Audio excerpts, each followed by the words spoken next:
Solo leveling season 2 episode 7 is here and यहाँ से भाई सोलो लेवलिंग काफी बैंगर खतरनाक जा रहा है। मेरे भी पढ़ते पढ़ते होश उड़ गए थे 2-3 बार। Let's continue. तो पिछले एपिसोड में हमने देखा था जिन्वू ने उस डंजियन से सबको बचा लिया और सबने जिन्वू का कारनामा भी देखा। और पिछले ये एपिसोड में जिन्वू अपनी रैंक रिवैल्यूएट करवाता है एंड वहां पर वो बन जाता है एक ऑफिशियल एस रैंक हंटर। और ये भी देखा कि जिन्वू के पीछे अब सब पड़ चुके हैं, सबको जिन्वू चाहिए। जिन्वू फैसला करता है कि वो अपनी खुद की गिल्ड बनाएगा, खुद का मालिक। अब आगे नाउ अब जिन्वू को जैसे कि अपने वापस मिशन पे जाना है, जो डंजियन अधूरी रह गई थी उसको पूरा करना है। पिछले एपिसोड में देखा था वो उस डंजियन के लिए सामान वगैरह ले रहा था, आर्मर वगैरह ले रहा था, हीट रेजिस्टेंस के, फायर रेजिस्टेंस वाले। और अपने घर से जाने से पहले अपनी बहन की प्रोटेक्शन के लिए 3 शैडोज को वो लगा जाता है कि रक्षा करना सिस्टर की। और फिर सोचता है कि सोसाइटी की, नेबरहुड वालों की भी तो रक्षा करनी पड़ेगी यार, दिल भाई का हमारे बहुत बड़ा है, तो उनके लिए भी वो शैडोज लगा जाता है। मतलब जिन्वू सबका इंतजाम कर देता है और निकल जाता है अपनी डंजियन की तरफ और अपने आप को उस डंजियन वाली लोकेशन पे ड्रॉप करवाने के लिए जिन्हू को बोलता है। हाँ, उसको भगा दिया था पहले और बेचारा अब कहीं होटल टाइप में गुजारा कर रहा है क्योंकि घर से तो उसको भगा दिया गया है। जिन्हू कहता है कि तुम वहीं रहना जहां रह रहे हो, जब तक हमें अपनी गिल्ड का ऑफिस नहीं मिल जाता वहीं रहिए आप। और लोकेशन पे पहुंचने के बाद जिन्हू को बाय कह के जिन्वू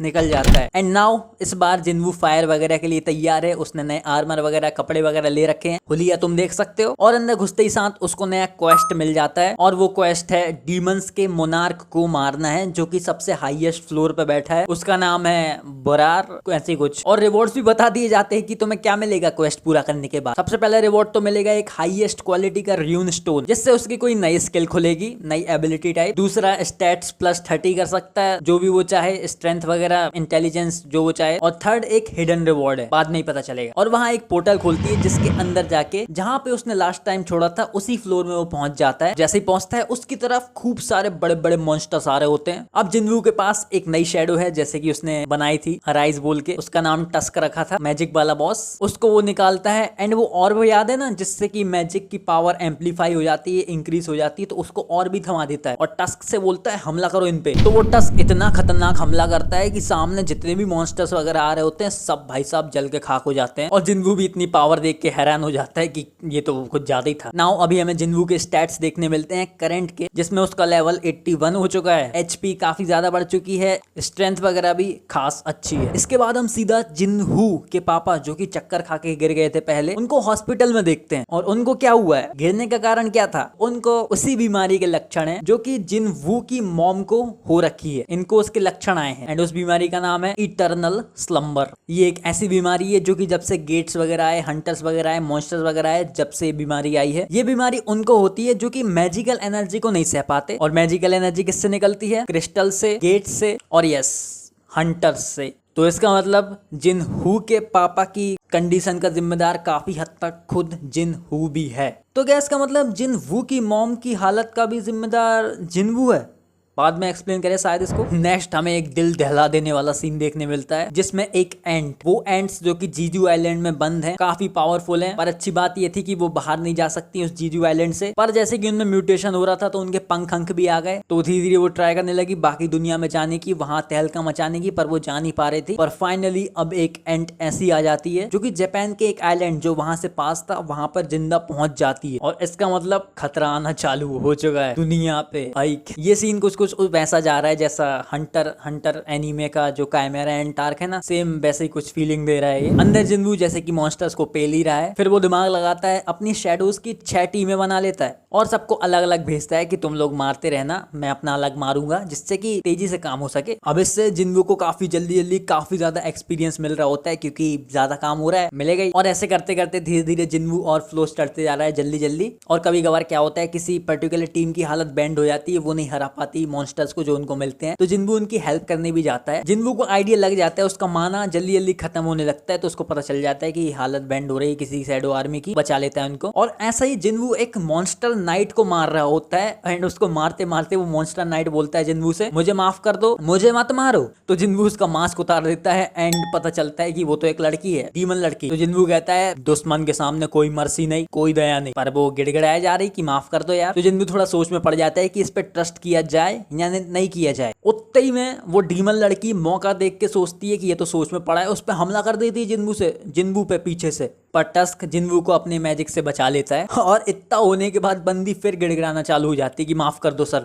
बहुत बड़ी गलती हो गई। एंड जिन्बू फिर अपनी ब्लड लस्ट एबिलिटी का यूज करके उस लड़की को चमका देता है, डरा देता है। एंड बंदी डर जाती है तो बोलती है कि माफ कर दो सर, मैं इसके बदले, मुझे छोड़ने के बदले मैं तुम्हें एंट्री पास दूंगी। और एंट्री पास यहाँ पे चाहिए होते हैं दूसरे फ्लोर में जाने के लिए, एक तरीके से दूसरे फ्लोर में जाने की चाबी है और इनको ढूंढना पड़ता है, तो इनमें काफी टाइम भी जाया होता है। तो अब ऑफर दे रही लड़की और आगे ये भी कहती है कि एक दो एंट्री पास नहीं दूंगी और आगे टॉप फ्लोर के जो सबसे ऊंचे वाले फ्लोर्स हैं उन पर पहुंचने वाले एंट्री पासेस भी मैं तुम्हें प्रोवाइड करवा सकती हूँ, मुझे छोड़ दो बस। जिन्बू इस डील को सही समझता है, जो कि है भी। और वैसे भी लड़की कुछ हमला करेगी तो कुछ कर तो पाएगी नहीं, कौन कर पा रहा है उसका, कोई पूरा क्लैन आ जाए लड़की का तो भी कुछ नहीं कर पाएंगे। और हाँ, उस लड़की के मतलब क्लैन है यहाँ फ्लोर्स में, जो अंदर डंजियन है ना, क्लैन्स वाला सिस्टम है, मॉन्स्टर्स के अलग अलग क्लैन्स हैं। तो लड़की बोलती है कि हमारे क्लैन में भी एंट्री पासेस हैं, मैं दिलवाती हूँ तुम्हें। पर इसी बीच क्यूरियोसिटी से जिन्बू उस लड़की से पूछ लेता है, तुम्हारे माइंड में भी वही आवाज बार बार आती है कि ह्यूमंस को मारो, तुम भी बाकी मॉन्स्टर जैसी हो? तो वो डीमन लड़की बोलती है कि नहीं, हमारे साथ कुछ अलग है। हमारे दिमाग में बार बार ये बात कही जा रही होती है कि अपने एरिया को प्रोटेक्ट करो जहाँ पे तुम रहते हो। तो मतलब ये जो डीमंस हैं, जो मॉन्स्टर्स हैं यहाँ वाले, वो नॉर्मल गेट्स वाले मॉन्स्टर्स से अलग हैं। एंड नाउ जिन्बू सवाल करता है कि क्या तुम मॉन्स्टर्स हमेशा से यही हो या फिर तुम्हें कोई यहाँ पे लाया है? तो वो लड़की जवाब देती है कि हम यहाँ से नहीं है, हम थे डीमन वर्ल्ड से, एक अलग जगह से। जिन्बू पूछता है कि तुम लोग वहाँ क्या कर रहे थे? वो बताती है कि वो लोग किसी खतरनाक वॉर की तैयारी कर रहे थे। और इतने ही बोलते ही साथ उस लड़की में भी ग्लिच होना चालू हो जाता है, मतलब ठीक तरीके से वो बता नहीं पा रही होती, कोई उसको बताने से रोक रहा है। जिन्बू अब और पूछता है कि तुम किससे वॉर लड़ने की तैयारी कर रहे थे? तो बड़ी मुश्किल से कहती है कि वो एनिमी जिससे हम लड़ने की तैयारी कर रहे थे वो इतना पावरफुल था कि अगर पूरे डीमन वर्ल्ड के लोगों को साथ आना पड़े तो भी वो कम थे उसके सामने, और इससे ज्यादा वो कुछ नहीं बोल पाती, वो ग्लिच हो जाती है। जैसे वो आइस वाले उसमें हुआ था ना, बरूका जो बॉस था, वो भी नहीं बता पाया था, कोई ने उसको रोक दिया था। और यहाँ तो उस लड़की के अंदर से आवाज आने लगती है, इससे ज्यादा इन्फॉर्मेशन नहीं मिल सकती, इससे ज्यादा इन्फॉर्मेशन नहीं मिल सकती, कन्वर्सेशन डिस्टरप्टेड। मतलब साफ साफ है, कोई यहाँ पे जिन्बू को इन्फॉर्मेशन पता लगने नहीं दे रहा है। कोई ऊपर वाला, कोई खतरनाक एंटिटी यहाँ पे समझ में आ रहा है जो कि ऐसे मैनिपुलेट कर सकता है चीजों को। एंड ये चीज जिन्बू भी समझ जाता है। और पहले से भी जिन्बू को पता है कि ये जो कहानी चल रही है अभी यहाँ पे, जो उसके साथ हो रहा है, वो पूरा एक गेम टाइप का है। इसमें उसके हिट पॉइंट्स हैं,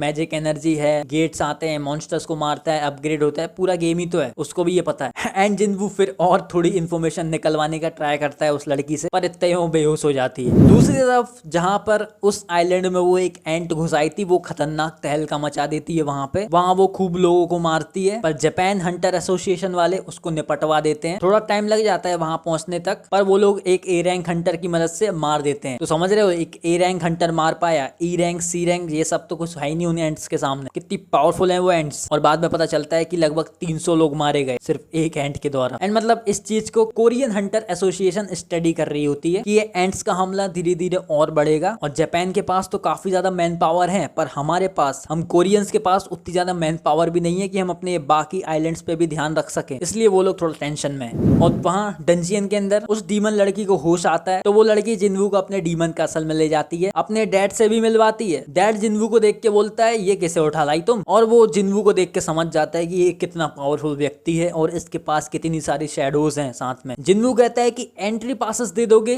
तो मैं चुपचाप चला जाऊंगा।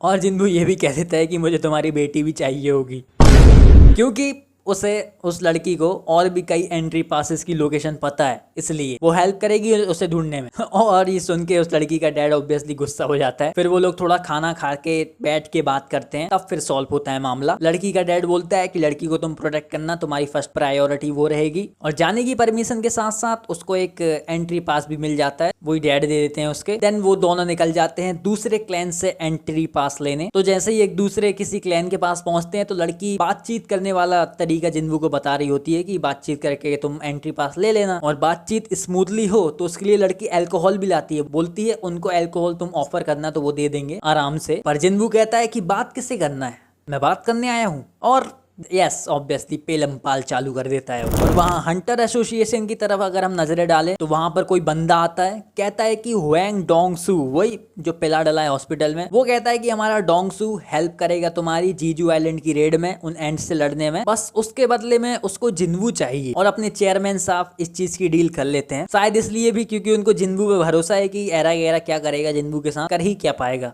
और अंदर तो जिन्वू तबाही मचाए हुए है। तबाही मचाते मचाते ईग्रेस एंड वो बियर वाली जो शैडो थी वो मैक्स लेवल पे हो जाती है, तो उनको प्रमोट करने का ऑप्शन आता है, तो जिन्वू उनको प्रमोट कर देता है, जिससे कि उनका थोड़ा रूप बदल जाता है और साथ में क्लास भी बदल जाती है। जैसे कि हमारा जो ईग्रेस था वो नॉर्मल नाइट था, एलिट नाइट बन जाता है। बियर था वो बस एलिट बस था, फिर वो नाइट बन जाता है एंड फिर से वो लेवल 1 पे आ जाते हैं एंड ऐसे करके वो फिर से मैक्स हो जाएंगे एंड एक नया फिर वो अपनी क्लास डेवलप करेंगे। तो ऐसे ही चलता है एंड अब जिन्वू लड़ते लड़ते फ्लोर 97 तक पहुंच जाता है और फिर उस डीमन लड़की से बोलता है कि अब तुम्हारा काम यहाँ से हो गया है, तो तुम्हें चलने की कोई जरूरत नहीं, साथ में तुम वापस जा सकती हो। पर जिन्वू को वो डीमन लड़की थोड़ा थोड़ा पसंद करने लगी है, भाई हमारा ऐसी है ही ऐसा, एंड दैट्स व्हाई वो सैड हो जाती है, मुझे नहीं जाना, और रिक्वेस्ट करती है कि मुझे ले चलो यार, और कहती है कि मैं तुम्हारी लास्ट फ्लोर की जो लास्ट फाइट होगी उसका आउटकम देखना चाहती हूँ।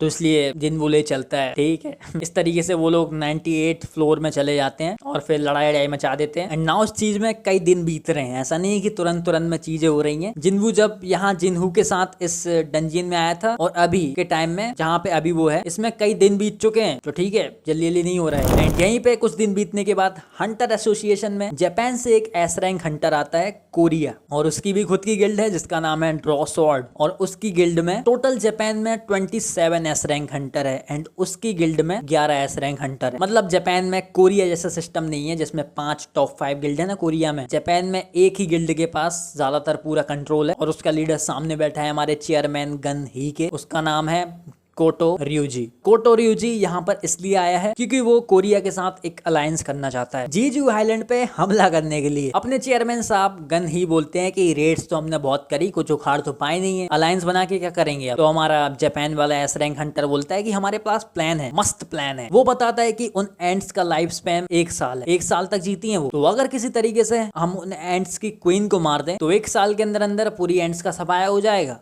तो हमारे चेयरमैन साहब अच्छा आइडिया सोचते हैं इसको, जो कि है भी। और आगे वो जापान वाला अपना बंदा बोलता है कि उसकी गिल्ड के जापान के 11 एस रैंक हंटर इंक्लूडिंग वो एंड्स को अपनी तरफ ड्रॉ करने का काम करेगा, अलग अलग लोकेशन पे वो जाएंगे और जितनी नॉर्मल एंड्स हैं उनको अपने पास ड्रॉ करेंगे, बुलाएंगे, जिससे कि जो क्वीन एंड है वो अकेली हो जाए या फिर क्वीन के पास कम से कम सोल्जर रहें, और क्वीन को मारने का जो काम करेगा वो कोरियन हंटर्स रहेंगे एस रैंक वाले। एंड ये जैसे कि अच्छा डील है, तो अपने चेयरमैन साहब थोड़ा सोच विचार करते हैं कि कोई इसमें कमी तो नहीं है या फिर कोई ये झमेला तो नहीं कर रहा है। तो वो अपने जापान वाले एस रैंक हंटर बोलते हैं कि ये मैं नेशनल लेवल हंटर बनने के लिए कर रहा हूँ, थोड़ा रिस्की है लेकिन रिवॉर्ड भी इसका काफी मिलेगा। तो चेयरमैन साहब बोलते हैं कि हाँ ठीक है, फटाफट अपनी डील फाइनल करते हैं एंड जल्दी एक्शन लेते हैं। एंड अंदर जिन्वू फाइनली 100th फ्लोर पर पहुंच जाता है, उसके सामने है डीमन किंग बारान, फाइनल बॉस उस डंजियन का। फाइनली इतनी मेहनत के बाद जिन्वू उसके सामने पहुंच ही गया, जो कि एक ड्रैगन के ऊपर बैठा है और खतरनाक सा भी है, और उससे अलग ही ऑरा निकल रहा होता है। जिन्वू सेंस करके थोड़ा सा शौक तो होता है और खुद से वो सवाल करता है कि क्या मैं इसको हरा सकता हूँ। देन वो डीमन किंग हवा में उड़ जाता है एंड एबिलिटी यूज करता है आर्मी समन करने की, फिर उसकी फौज खड़ी हो जाती है। एंड जैसे ही वो फौज जिन्वू के पास आती है, जिन्वू चलाता है अपनी ability domain of the monarch. इस एबिलिटी से जिन्वू अपना एक एरिया टाइप का बना लेता है एंड उस एरिया के अंदर उसकी शेडोज 50% ज्यादा एफिशिएंसी और ज्यादा पावरफुल हो जाती है। एंड बस डोमेन के बाद जिन्वू अपनी शेडो भी निकाल लेता है एंड घमासान वहां पे फाइटिंग चालू हो जाती है। अपनी शेडोज फौज से लड़ रही होती हैं एंड जिन्वू सीधा जो डीमन हवा में है अपने ड्रैगन पे बैठा हुआ है, जिन्वू उसके पास जाके ड्रैगन के पंख काटने की कोशिश करता है, पर वो डीमन किंग बारान जिन्वू को रोक लेता है एंड एक फटका देता है जिससे जिन्वू जमीन पे जा गिरता है धम्म से। जैसे ही गिरता है तो बारान मुंह से अपने लाइटनिंग अटैक और छोड़ देता है जिन्वू की तरफ, पावरफुल सा, पर अपना टस्क वहां पर फायर अटैक कर देता है उसी लाइटनिंग पे। तो दोनों लाइटनिंग और फायर अटैक दोनों टकरा रहे होते हैं, जिसमें आग वाला हमारा फायर अटैक ज्यादा पावरफुल रहता है टस्क का, तो वो जाके फिर सीधा बॉस में लगता है और बॉस हवा से जमीन पे आ जाता है। नीचे आके वो बॉस बारान जिन्वू की तरफ आता है, जिन्वू कहता है आ बेटा अब तो तू नीचे है, तो उस पे अपना आयरन अटैक करता है पर पेल दिया जाता है। ईग्रेस भी अटैक करने आता है लेकिन वो भी पिल जाता है। एंड चिंता मत करो, जब तक जिन्वू के पास माना है तो वो रीजनरेट होते रहेंगे, बस माना खत्म नहीं होना चाहिए। अगर माना खत्म हो गया और उसकी शेडोज मारी गई तो वापस उसकी स्टोरेज में चली जाएंगी। फिर जब मान आएगा जब उनको यूज कर पाएगा वो, ऐसा सिस्टम है। नाउ अब की बार जिन्वू जाता है उसकी तरफ अटैक करने और वाइटल अटैक एबिलिटी यूज करके उस पर धाड़ धाड़ अटैक देता है, पर बारान पता नहीं क्या सोच रहा होता है, वो पास से ही जिन्वू के सामने खड़ा है और लाइटनिंग एबिलिटी कर देता है, अपने मुंह से यूज कर देता है उसको, जिससे जिन्वू के डैगर्स छूट जाते हैं दोनों के दोनों हाथ से। और फिर से बारान लाइटनिंग अटैक्स करता है, पर इस बार जिन्वू के पास डैगर्स नहीं है बचने के लिए। तो अपनी जो डीमन लड़की है, ईजेल उसका नाम है, वो डीमन पे अपनी स्वॉर्ड फेंक के मारती है, जिससे कि डीमन थोड़ा सा डीमन किंग बारान डिस्ट्रैक्ट हो जाता है। एंड इतना ही में जिन्वू फुल पावर से बारान के मुंह में नीचे से जो पंच देता है ना, ऐसा बारान का मुंह ही फट जाता है लिटरली। एंड इस तरीके से अंत होता है बारान का, वो डीमन बॉस का। एंड जिन्वू फिर चैन की सांस लेता है एंड फिर बारान का जो सामान था, स्वॉर्ड्स वगैरह डैगर्स वगैरह थे, वो तो जिन्वू को मिलता ही है, और इसके साथ उस बारान की रिंग भी मिल जाती है जो वो उंगली में पहनता है। एंड जैसे कि एयर रिंग, नेकलेस वगैरह जिन्वू को मिल गया था, रिंग बची थी, तीनों एक साथ मिली तो एक और इफेक्ट खुल गया, जिससे कि उसके स्टैट्स वगैरह +15 हो जाते हैं, सारी चीजें, इंटेलिजेंस वगैरह सब। एंड फाइनली इस सब के बाद purified blood of demon king भी मिल जाता है। एंड अब finally जिन्वू Holi water of life craft कर सकता है और बिना देरी की वो क्राफ्ट कर भी लेता है। एंड अब बस उसे यूज करने की देरी है मॉम के ऊपर। और इतना ही में हमारा आयरन, वो ड्रैगन जो रहता है ना जिसपे बारान उड़ रहा होता है बैठ के, वो ड्रैगन को लेके आ जाता है आयरन, और जिन्वू अराइज बोल के उस ड्रैगन को भी अपनी शैडो में शामिल कर लेता है एंड उसका नाम रखता है काइसेल। और वो डीमन लड़की ईजेल भी काफी खुश हो जाती है, क्योंकि घर जाएंगे वो लोग तो उसके घर में पार्टी होगी, उसके क्लैन में पार्टी होगी, क्योंकि बाकी दूसरे क्लैन वालों को तो जिन्वू ने निपटा दिया है, तो उनका क्लैन चाहे वो नंबर 1 पोजीशन पे आ चुका है, तो वहाँ तो खुशियों का माहौल है। और तभी जिन्वू को बाकी रिवॉर्ड्स भी मिलते हैं जो कि